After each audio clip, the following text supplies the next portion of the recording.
A palavra do Senhor no texto de Paulo aos Colossenses, no capítulo 1, nós vamos ler do versículo 9 a 12, e depois nós vamos tirar dele pelo menos 3 lições para a nossa vida na noite de hoje. Colossenses 1, de 9 a 12, o apóstolo Paulo nos diz assim: por esta razão também nós, desde o dia em que ouvimos, não cessamos de orar por vós e de pedir que transbordeis do pleno conhecimento da sua vontade, em toda a sabedoria e entendimento espiritual, a fim de viverdes de modo digno do Senhor, para o seu inteiro agrado, frutificando em toda boa obra e crescendo no pleno conhecimento de Deus, sendo fortalecidos com todo o poder, segundo a força da sua glória, em toda a perseverança e longanimidade com alegria, dando graças ao Pai que vos fez idôneos à parte que vos cabe da herança dos santos na luz. Meus irmãos, este texto está inserido na parte em que o apóstolo Paulo ora pela igreja dos Colossenses. E ele pede algumas coisas a respeito daqueles irmãos que apontam para um desejo que os pais têm, que a igreja tem, que aqueles que nos amam têm, e um desejo que Paulo tinha para com aquela igreja. Existe um tipo de crescimento na nossa vida, que nós não adquirimos através de livros quaisquer. Existe um tipo de crescimento e de conhecimento que vai produzir em nós uma vida verdadeira. Paulo está tratando aqui do conhecimento de Cristo Jesus. Em outra ocasião eu já preguei aqui a parte introdutória da carta, apontando para esta realidade, de que aquela igreja havia conhecido o Evangelho, havia recebido a ministração da graça de Deus sobre eles, e por causa de Cristo, eles se tornaram então aqueles que tiveram acesso a uma realidade espiritual da qual eles não conheciam. É assim com eles, foi assim com eles e é assim conosco. Um dia, Deus também nos alcançou e nos trouxe um tipo de conhecimento, que não é dado pela nossa razão, que não é produzido pelos livros e nem por professores humanos. O Espírito Santo nos revelou a graça de Deus e nos apresentou o nosso Salvador Jesus Cristo como sendo o único e suficiente para nós. É disso que Paulo está tratando, escrevendo aos Colossenses. Paulo está tratando de algo que tem a ver com a maturidade da fé. Eu me lembro, nesses últimos dias, bastante a respeito do meu avô. Meu avô morreu o ano passado, com 97 anos, um homem crente, temente ao Senhor. E eu tinha por volta dos 7, 8 anos quando ele se converteu. A história da conversão da minha família se deu através da minha mãe. Ela morreu ainda muito jovem, ela tinha 40 anos quando morreu. E ela deixou um legado de fé na nossa casa. Depois da minha mãe, a minha avó materna também converteu-se ao Senhor Jesus. E desde cedo eu fui para a igreja metodista, numa cidade do interior do Paraná, e lá aprendi a respeito da fé. Cresci ali. Quando eu tinha por volta dos 7, 8 anos, meu avô também teve uma experiência muito impactante com o Senhor e também veio a conhecer a Cristo e teve a sua vida completamente transformada. Eu fui uma criança criado com os avós. Eu nasci aqui em Campinas, com 6 meses eu me mudei daqui, ou fui levado daqui para uma cidade do Paraná, onde fui morar com os meus avós. Os meus pais moravam lá na mesma rua, e eles ficavam no final da rua e eu na metade da rua morava com os meus avós. Essa é uma história longa, eu não tenho tempo para lidar aqui, mas sim, eu fui um netinho criado com os avós, se é isso que você está pensando. Fui mimado, fui tratado com todo o carinho, eu era o primeiro neto homem do meu avô. Então vocês imaginam, ele foi pai de 3 mulheres. A primeira netinha, minha prima, mulher. Aí nasce o Juliano, e ele toma aquele menino para si, e a minha mãe concorda, e ele me criou até pelo menos 17 anos, eu morei com os meus avós. Depois os dias finais da minha mãe, eu estive morando o tempo todo na casa dela. Era uma confusão para mim, porque eu passava o dia com os meus irmãos, na casa dos meus pais, e à noite eu ia dormir na casa dos meus avós. E o outro dia, os meus irmãos ficavam o dia inteiro comigo. Eu tenho outros 2 irmãos, uma irmã mais velha, nomes criativos lá na minha casa, ela se chama Juliana, meu nome é Juliano, e meu irmão mais novo é Júlio. Então, assim, para não ter erro, a minha filha mais velha chama Vitória. E eu pensei em colocar o nome de Vitorina na mais nova, mas eu acho que eu teria um problema com ela depois, né? Seguindo a tradição familiar. Chama Sofia, minha filha, eu não cometi esse engano, não. Pode ficar tranquilo, sabedoria. Mas eu me lembro do meu avô me treinando para a vida. E eu me lembro de lições que ele me deu quando eu ainda era muito pequeno. Meu avô me ensinou a caçar passarinho, aquelas coisas de criança. Depois, com um pouco mais de idade, que não se espalha aqui, né? Era um outro momento. Ele me deu uma espingarda, me ensinou a caçar, e nós saíamos no final de semana ali na região caçar cateto, né? Porco do mato. E essas coisas todas de vida do campo, ele me ensinou a lidar com coisas de mecânica, porque ele era caminhoneiro, então ele estava sempre lidando com essas coisas. E eu me lembro de muitas vezes, naquelas nossas conversas, daqueles momentos que ele estava ali comigo, ele me dizia coisas que não faziam sentido para mim. Existiam ali lições que ele me dava que eu só vim compreender depois de adulto. Depois de adquirir certa maturidade, eu me lembrava então de alguns ensinamentos que ele me deu, que tinha a ver com o meu caráter, com a minha vida, o que eu enfrentaria na vida, que só fez sentido para mim depois que eu cresci. Meus irmãos, não é diferente com a nossa fé. Existem algumas coisas a respeito da pessoa de Jesus Cristo que só os crentes maduros conseguem experimentar. Só as igrejas maduras conseguem vivenciar. O objetivo de Paulo aqui, ao escrever esta oração que ele faz a Deus, é como um pai que está pedindo aos seus filhos, pedindo a Deus pelos seus filhos, para que Deus conceda a eles maturidade, que eles possam experimentar algumas coisas a respeito de Jesus que só um crente maduro é capaz de experimentar. Quando nós nos convertemos, nós conhecemos Jesus. Nós temos sim um contato verdadeiro com Jesus. Esta é a conversão genuína. Nós somos alvos da fé, nós somos alvos da graça, mas existem coisas, detalhes do nosso Salvador, que nós só compreendemos depois de anos de convivência com Ele e de amadurecimento da nossa fé. Qualquer pai deseja que os seus filhos amadureçam. E o apóstolo Paulo, como um pai desta igreja, está desejando também a eles maturidade. E é disso que eu gostaria de tratar conosco nessa noite aqui. Para que ficasse uma pergunta no nosso coração. Será que eu já vivo como um crente maduro? Será que eu já entendi este momento da minha vida?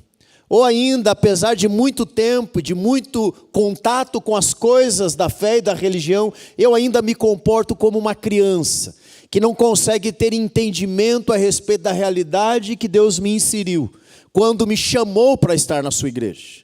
Será que a mesa do Senhor posta diante de mim possui o significado real e espiritual na minha vida? Será que os louvores que eu canto e que eu declaro aqui a minha fé, cantando junto com os meus irmãos, realmente dizem o que está no meu coração? Será que durante o curso da minha história, na jornada da minha vida, em momentos de extrema necessidade, eu reagirei como um crente maduro ou como uma criança na fé? Esta a expectativa de Paulo, que aquela igreja, fortalecida por Deus, agisse como um povo maduro na fé. Como Paulo então pede a favor destes irmãos? Veja que no verso 9 Paulo vai dizer assim: que transbordeis do pleno conhecimento da sua vontade, em toda sabedoria e entendimento espiritual. É interessante que nós pais temos algumas orações específicas para com os nossos filhos. Eu tenho 2 meninas, moças, né? Uma de 21 e outra de 16.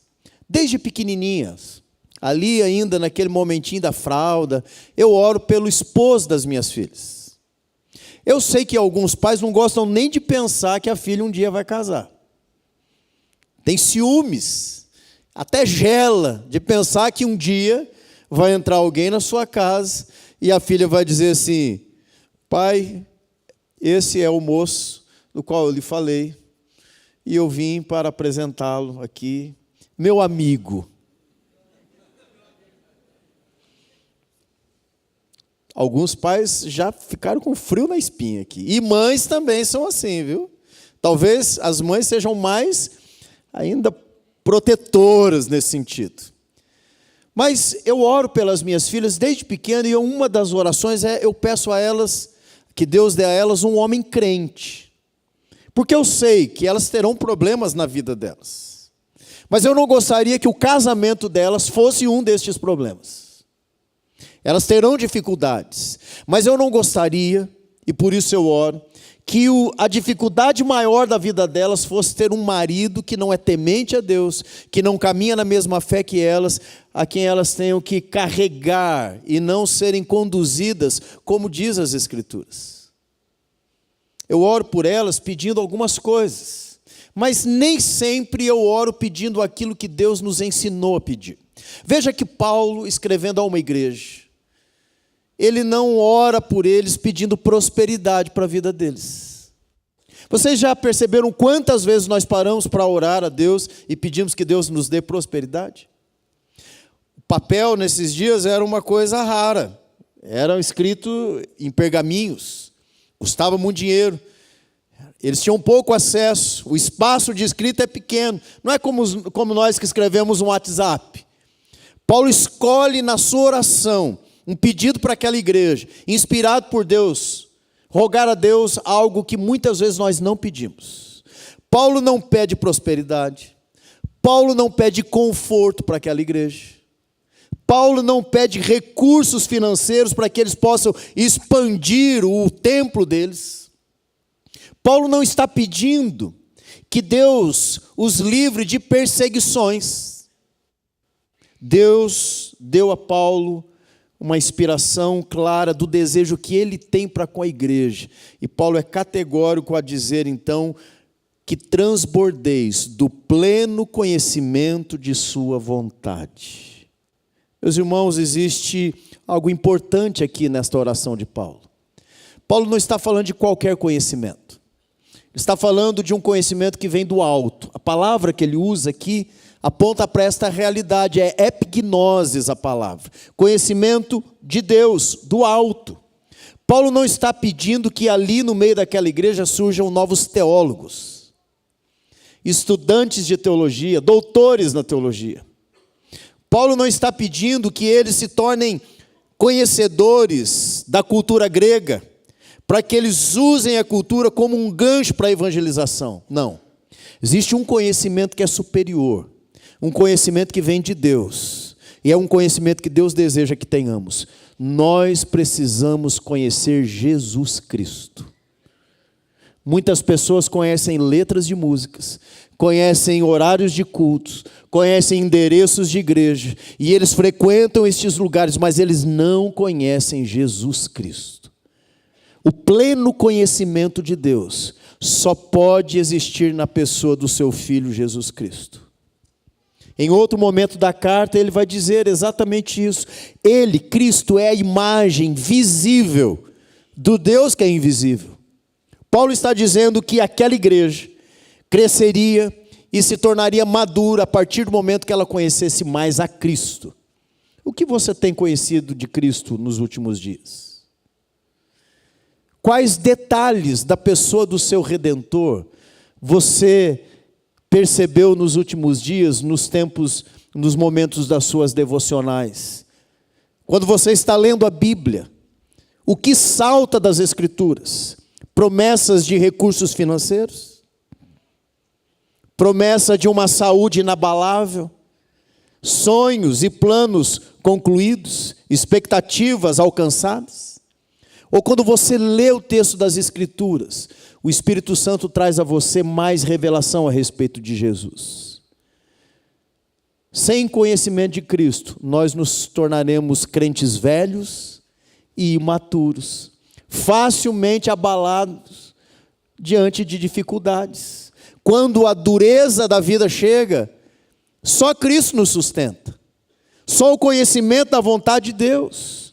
Só conhecendo esse Senhor, nós podemos suportar os dissabores da vida sem murmurações. O texto vai dizer que nós devemos adquirir, e Paulo vai orar por aquela igreja pedindo sabedoria. Não é só saber de Jesus, não é só conhecer os mistérios das Escrituras, é aplicar aquilo na vida cotidiana, prática. O crente maduro sabe, conhece Cristo e imita Jesus. Ele sabe como Cristo age e ele busca agir exatamente como Cristo age. A pergunta que eu faço para mim sempre é: como é que Jesus lidaria com determinada situação?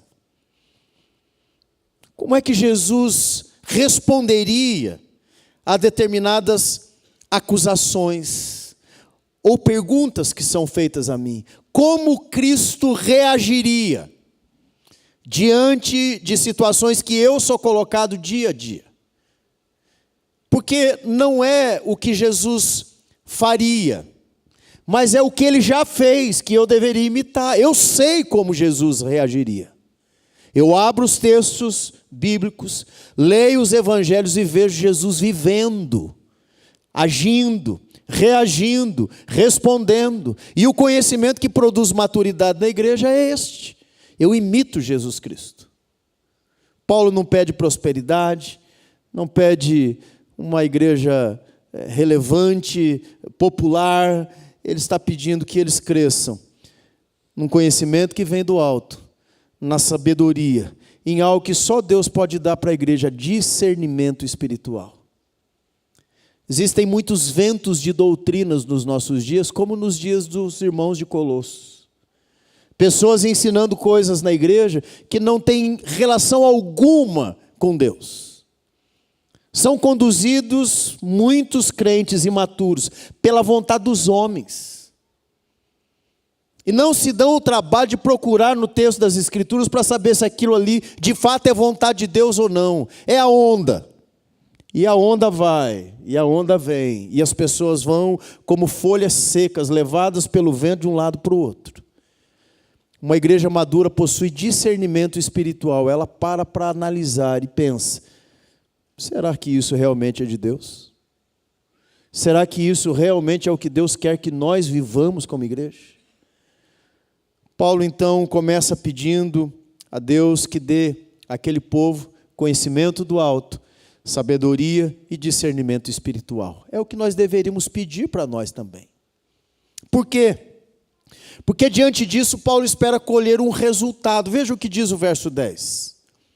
Ele diz que a fim de viverdes de modo digno do Senhor, para o seu inteiro agrado, frutificando em toda boa obra e crescendo no pleno conhecimento de Deus. Veja que a instrução que Paulo está pedindo a Deus que dê àquela igreja tem um propósito, finalidade. O para quê?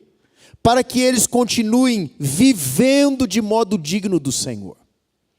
A ideia aqui, meus irmãos, é levar a vida diária em todos os aspectos, depois da nossa conversão, não separando doutrina, não separando a nossa prática do dia a dia, não separando a nossa teologia, não separando os momentos distintos. Não, domingo eu estou na igreja, domingo eu sou crente, eu boto o meu terno, eu aperto a minha gravata e eu ando de forma espiritual, né? Macio. Eu não altero a minha voz, eu trato sempre as pessoas com cordialidade, eu olho sempre com um sorriso no rosto.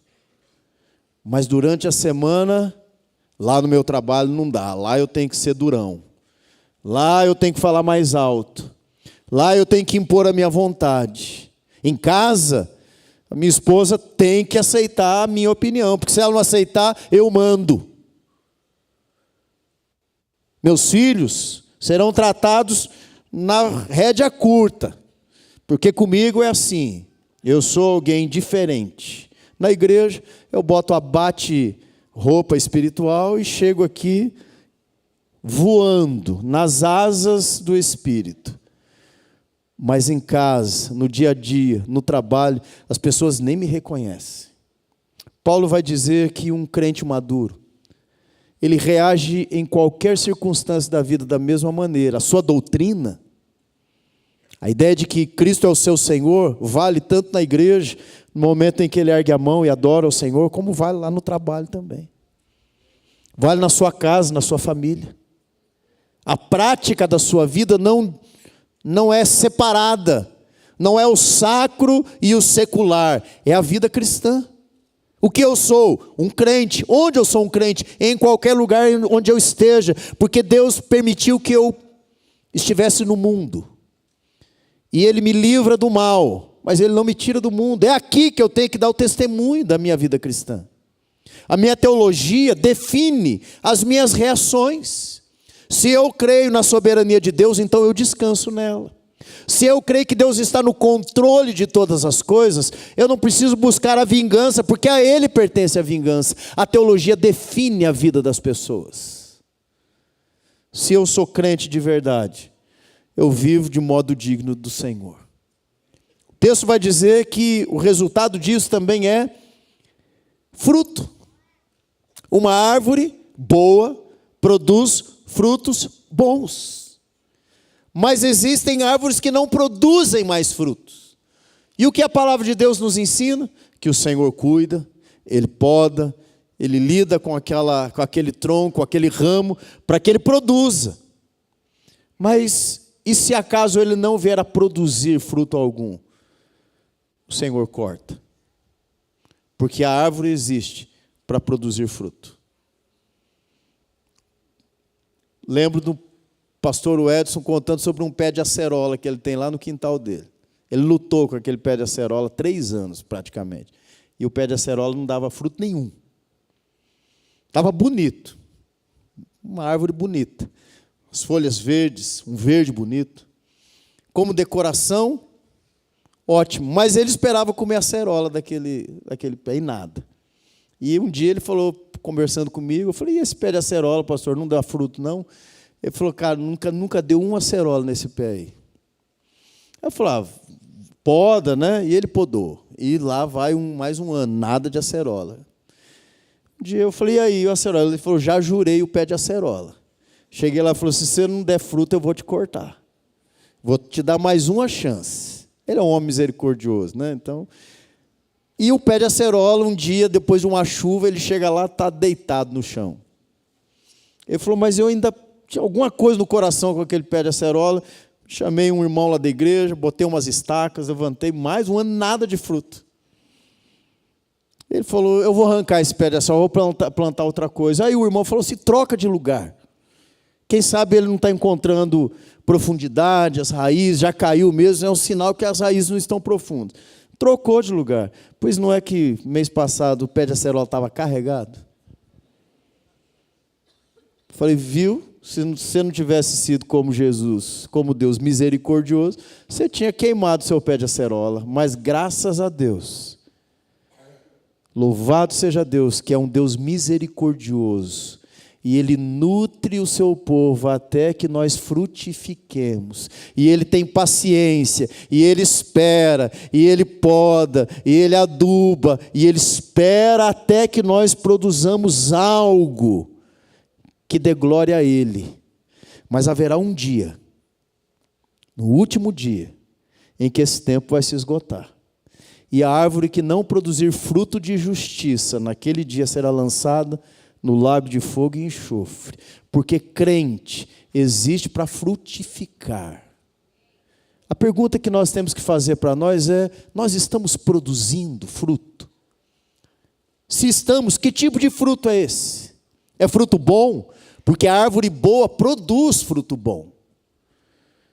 Nós devemos viver de modo digno do Senhor, frutificando para toda boa obra, disse o apóstolo Paulo.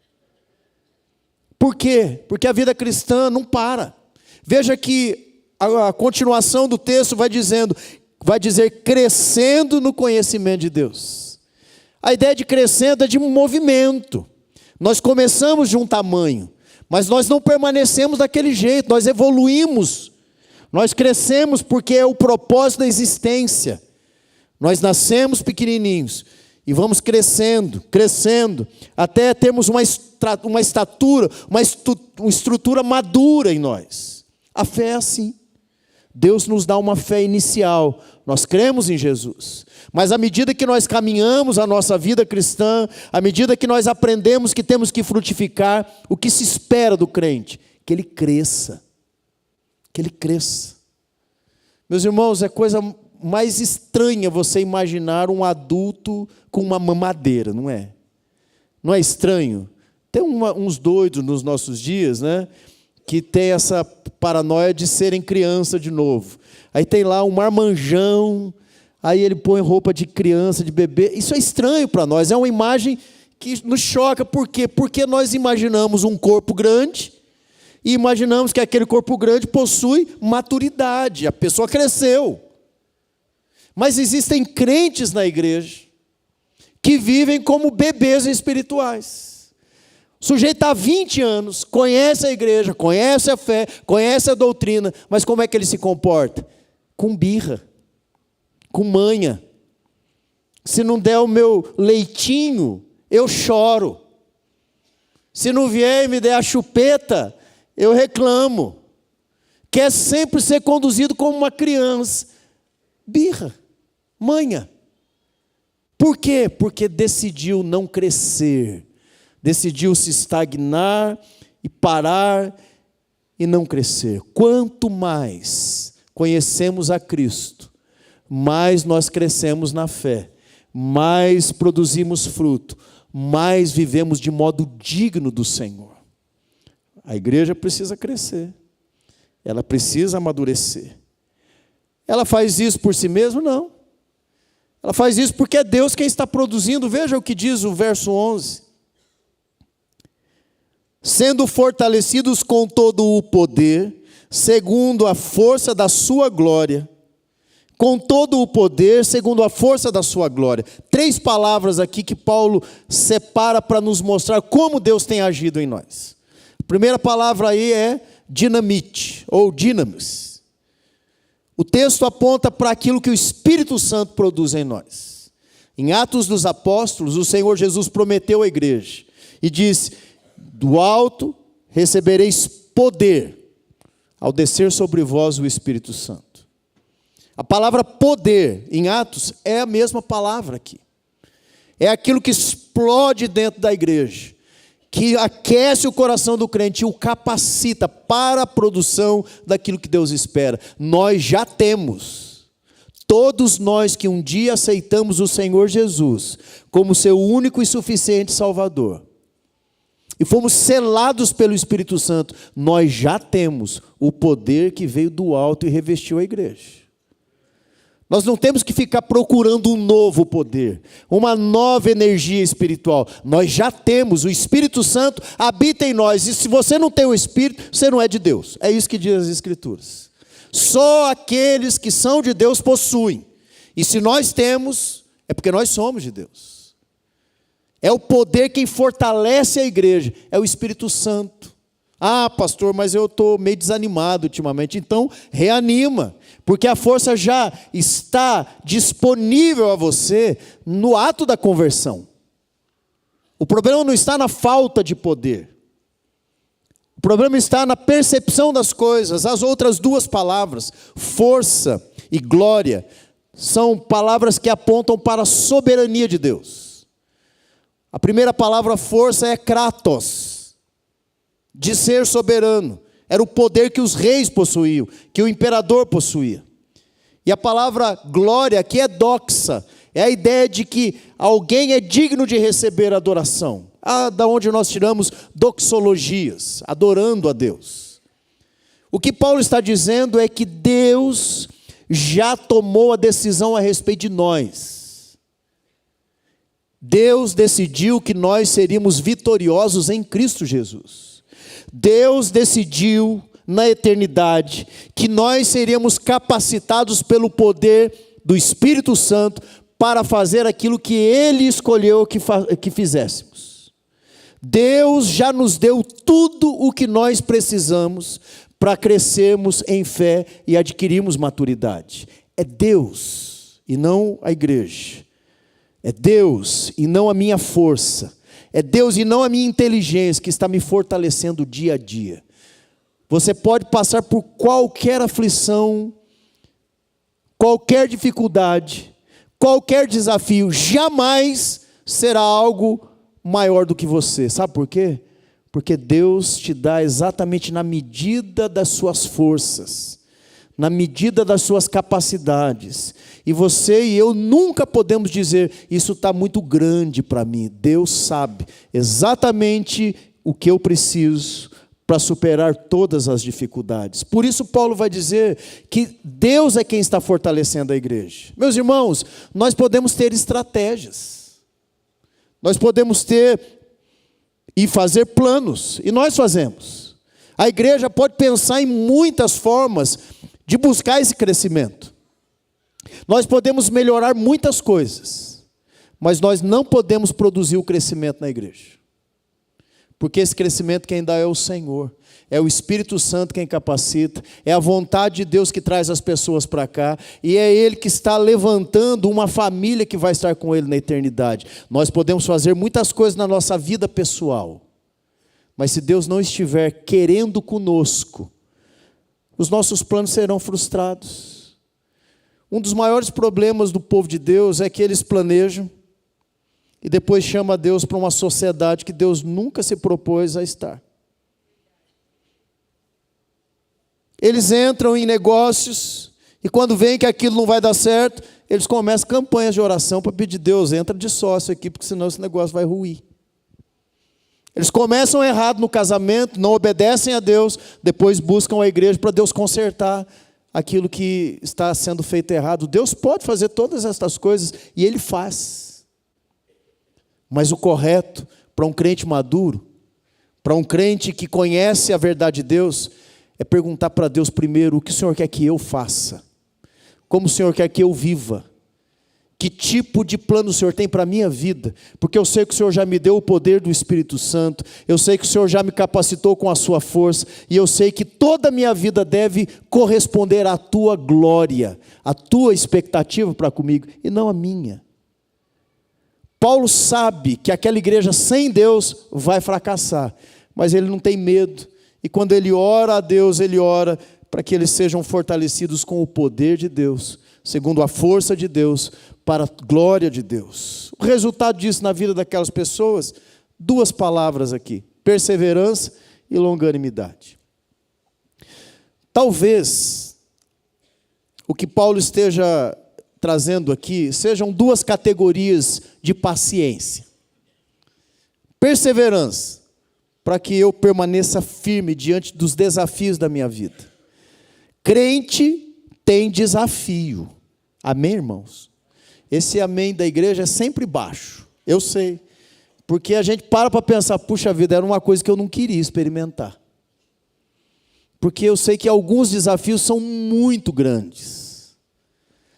E dá medo, porque eu olho para mim e me vejo incapaz, mas é uma realidade, crentes têm desafios. Quer ver um desafio? As portas do inferno. Porta é sempre um negócio que nos bloqueia, é para isso que elas existem. A porta cria um limite, a porta estabelece um marco de divisão, mas o Senhor Jesus diz que as portas do inferno não prevaleceriam sobre a igreja. Sabe por quê? Porque Deus está com a igreja. Então, embora nós tenhamos os nossos desafios, eles não nos prendem, eles não nos bloqueiam. Mas diante dos desafios existe uma reação da igreja, perseverança. Nem sempre nós vencemos os desafios imediatamente. Alguns desafios demoram muito tempo para que nós obtenhamos algum tipo de vitória. Às vezes são vitórias pequenas, pontuais, mas nós seguimos, porque nós somos perseverantes. Quando nós temos os nossos grandes desafios na fé. E foi assim com a igreja dos Colossenses, e deve ser assim conosco também. Nós devemos nos lembrar que Deus está conosco, e por isso nós perseveramos. E a promessa de Jesus para nós é válida, hoje, e será até a sua volta. Até mesmo o inferno não pode prevalecer contra a igreja de Jesus. Existe um outro tipo de paciência, que a palavra é longanimidade. A impressão que a gente tem lendo os textos das Escrituras, que isso tem mais a ver com gente.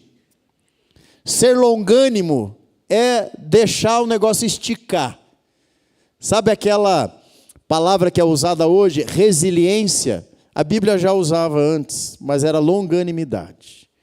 É aquela pessoa que resiste. Eu tenho uma ideia de longanimidade. Longanimidade é o pai brincando de lutinha com o filho. Ele tem toda a força para vencer aquela brincadeira, aquela guerrinha. Mas ele decide não usar a sua força, porque ele ama. E porque ele ama, ele é até capaz de deixar-se vencer pelo filho, que tem uma força menor do que a dele. Ele decide perder pelo amor que ele tem. Longanimidade é isso, meu irmão. Muitas vezes, para lidar com gente, nós temos que ter uma paciência assim. Por amor, decidirmos perder. Não foi isso que o Senhor Jesus nos ensinou? Se te ferirem uma face, dê a outra. Se te tirarem a capa, deixa levar também a túnica. Nós resolvemos. Eu poderia ganhar? Poderia. Eu poderia resistir e criar ali um conflito? Eu poderia. Mas eu decidi ser como o meu Senhor.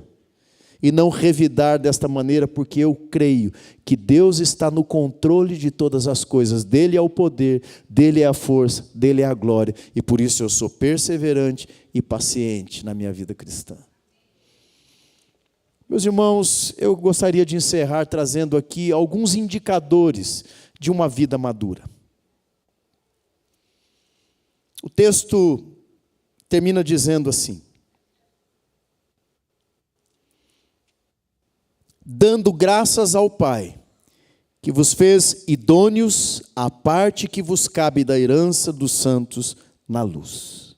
3 coisas que eu gostaria de apontar como indicadores da nossa fé genuína e da maturidade na vida da igreja. A primeira, um crente maduro, uma igreja madura, vive com ações de graças. Gratidão é resultado de maturidade na vida da igreja. Gratidão não é quando as coisas estão bem, é quando as coisas não estão bem. Também é quando as coisas não funcionam como nós gostaríamos que elas funcionassem. Gratidão, disse o apóstolo Paulo escrevendo aos Filipenses, é dado de um coração que sabe estar contente em qualquer situação.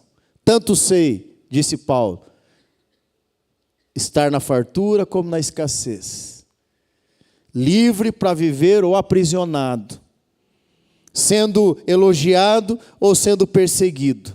E ele termina dizendo: em tudo já aprendi a viver contente, porque posso todas as coisas naquele que me fortalece. Gratidão é o que nasce de um coração maduro, que sabe encarar as situações da vida, olhando para Deus, pensando nas coisas do alto e dizendo assim: Deus tem o controle sobre todas as coisas. Por isso eu sou grato.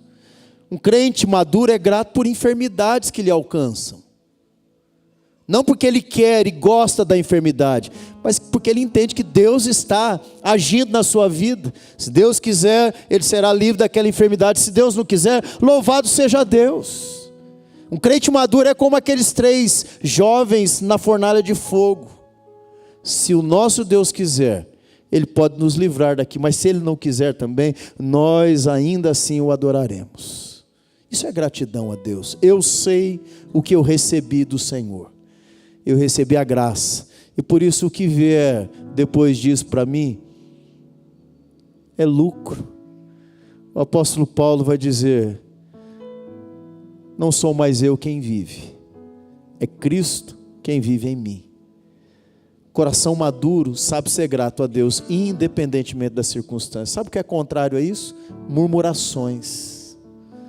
Quando eu vivo reclamando, quando eu vivo dizendo que eu não queria estar aqui daquele jeito, quando eu vivo exigindo de Deus uma mudança, de algo que Deus já se calou, dizendo em outras palavras, como Ele disse a Paulo, a minha graça te basta. Você vai segurar isso daí, você vai ter perseverança nisso, você vai resistir a essa pessoa com amor, você vai ser paciente com ela.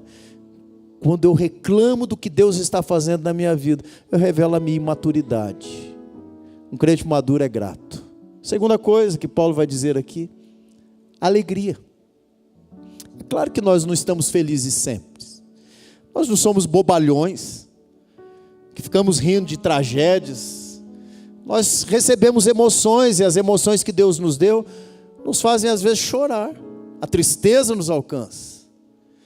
Mas isso não define a palavra alegria nas Escrituras, porque alegria aqui tem a ver com uma esperança, uma convicção, de que embora eu atravesse momentos de dificuldade, aquilo acaba, vai ter fim, é temporal. Deus já estabeleceu um momento em que eu adentrarei num gozo eterno, numa alegria, num júbilo na eternidade. Até lá, a minha alegria está no porvir, sabendo que tudo pode acontecer hoje, até o choro nos meus olhos, mas a alegria virá com as misericórdias do Senhor. Às vezes nós estamos alegres, naturalmente, por coisas boas na nossa vida. Às vezes nós nos entristecemos, mas não é desta alegria que Paulo está falando. Paulo está dizendo que eu sei estar contente em toda e qualquer situação, porque Deus me sustenta, Ele me fortalece. Qual o resultado disso na vida da igreja? Paulo diz, dando graças ao Pai. Meus irmãos, tudo na vida do crente deve terminar em adoração a Deus. Se é no trabalho, Deus tem que receber adoração. Se é no momento desse de compartilhamento, Deus tem que ser adorado. Se é na comunhão dos irmãos, Deus tem que ser adorado. Se é num prato de comida que eu sirvo a alguém, Deus tem que ser adorado. Se é num pai orando pelo filho, pela filha, desejando algo de bom para ele no futuro, bênçãos de Deus, é Deus quem tem que ser adorado. A nossa vida só tem sentido se nós adorarmos a Deus. Nós adoramos a Deus no trabalho, nos nossos relacionamentos, nós adoramos a Deus fazendo planos, nós adoramos a Deus executando esses planos. Ou adoramos a Deus, ou não adoramos a Deus. Não existe um meio termo, não existe neutralidade. Ou somos verdadeiros adoradores do Pai, ou nós estamos negligenciando a razão da nossa existência. Deus nos chamou para a adoração. Para que isso aconteça, eu preciso conhecer Jesus Cristo. Eu preciso saber como é que Ele reagiria nessa situação. Como Jesus pensou a respeito daquele tipo de gente. Quando o Senhor Jesus encontrou uma prostituta, perto de ser apedrejada, uma mulher que foi pega em flagrante adultério. Como é que Ele viu aquele pecado dela? Como é que Ele reagiu a uma pecadora rejeitada naquela sociedade? Quando Ele chegou na casa de Pedro e viu uma família preocupada, angustiada, porque a sogra estava doente, como é que Ele reagiu ali? Diante das multidões famintas, o que Jesus se propôs a fazer? Mesmo cansado, mesmo cheio de trabalho, coisas que pesavam sobre Ele, Ele separou um tempo para amar as pessoas que precisavam dEle ali. Quando no alto da cruz Ele olha para sua mãe e a vê ali extremamente aflita diante daquela cena horrenda, ainda ali Ele se preocupou com ela e disse: João, está aí a sua mãe, cuida dela, ame-a, porque ela vai sentir solidão. Mulher, aí está o seu filho. Como é que nós reagimos como igreja diante destas cenas?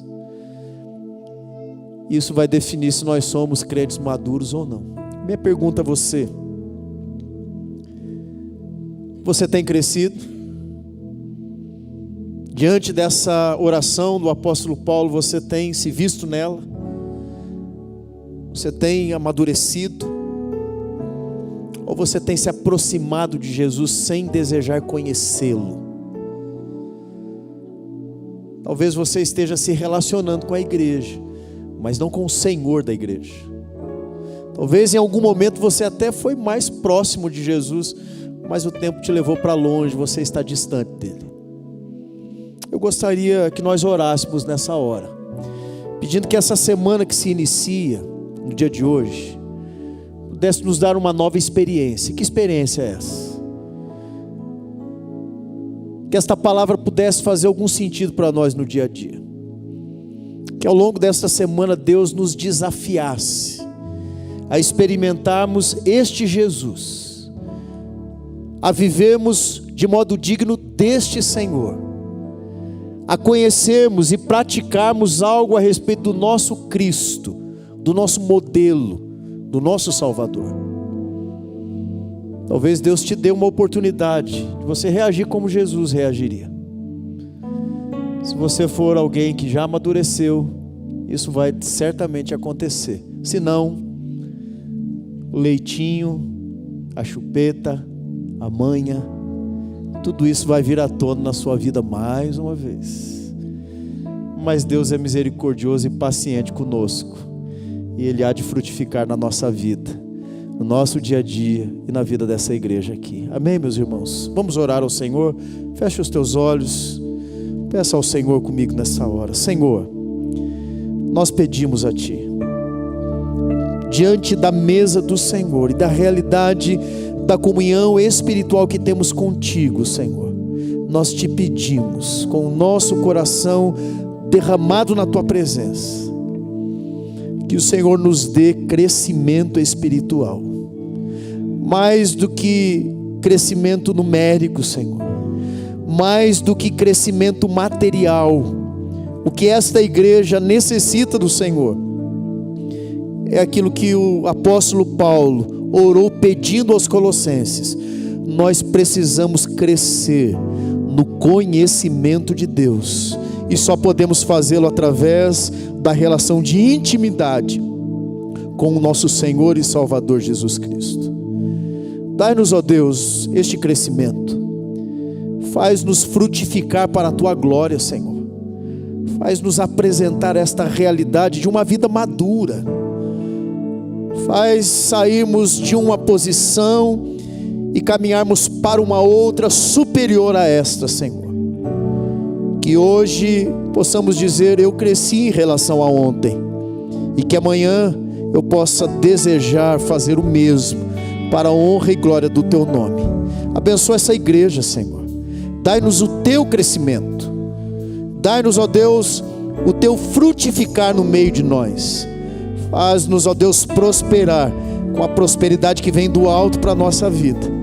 Faz-nos alegres e verdadeiros adoradores diante do Pai, que está aqui e é o único digno de receber a nossa adoração. Enche-nos com o Teu Santo Espírito, Senhor, e nos capacita deste poder do alto. É o que Te pedimos em nome de Jesus, o nosso Senhor e Salvador. Amém, amém.